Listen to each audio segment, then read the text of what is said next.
بسم اللہ الرحمن الرحیم and welcome to kinder stories. Urdu کہانی سیریز میں جو کتاب آج ہم پڑھیں گے اس کا نام ہے عابد کی توبہ۔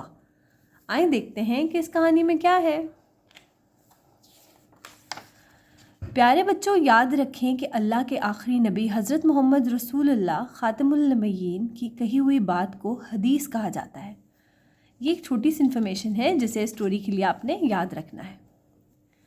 عابد بہت اچھا بچہ تھا، بس اس میں ایک بری عادت تھی کہ اسے دوسروں کو ڈرانے میں بڑا مزہ آتا تھا۔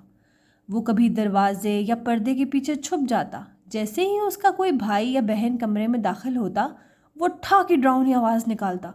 بھائی یا بہن ڈر جاتے اور وہ خوب خوش ہوتا۔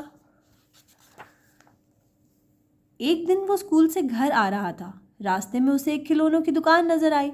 اس نے سوچا کوئی کھلونا خرید لوں۔ اچانک اس کی نظر ایک جگہ پر پڑی جہاں ربڑ کے سانپ اور چھپکلی جیسے جانور رکھے ہوئے تھے۔ وہ تھے تو نکلی لیکن دیکھنے میں اصلی لگتے تھے۔ اس نے ایک چھپکلی خریدی اور اسے بستے میں رکھ لیا۔ اگلے دن عابد نے چھپکلی اپنی کاپی میں رکھ لی۔ اس کے ایک ساتھی نے کام دیکھنے کے لیے کاپی مانگی تو اس نے وہی کاپی دے دی۔ چھپکلی کاپی سے اس بچے کی گود میں گر پڑی۔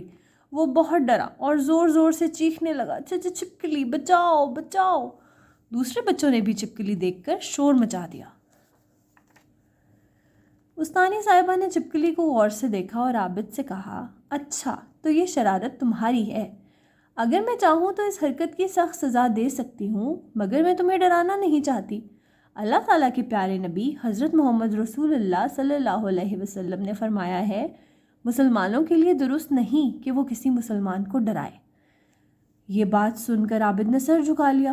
اسے اپنی اس حرکت پر شرمندگی ہو رہی تھی۔ اس نے سب سے معافی مانگی اور آئندہ ایسی غلطی کرنے سے توبہ کر لی۔ اب اگر کوئی دوسرا بچہ کسی کو ڈرانے کی کوشش کرتا ہے تو عابد اسے یہی حدیث سنا کر اس کی اصلاح کر دیتا ہے۔ The end. آئی ہوپ کہ آپ کو چھوٹی سی کہانی اچھی لگی ہوگی اور آپ نے اس سے ضرور کچھ سیکھا ہوگا۔ اگر ایسا ہوا ہے تو اس ویڈیو کو لائک کریں اور ہمارے چینل کو سبسکرائب کریں، اور باقی اردو سٹوریز اور انگلش سٹوریز کے لیے ہماری پلے لسٹ کو فالو کریں۔ Thank you.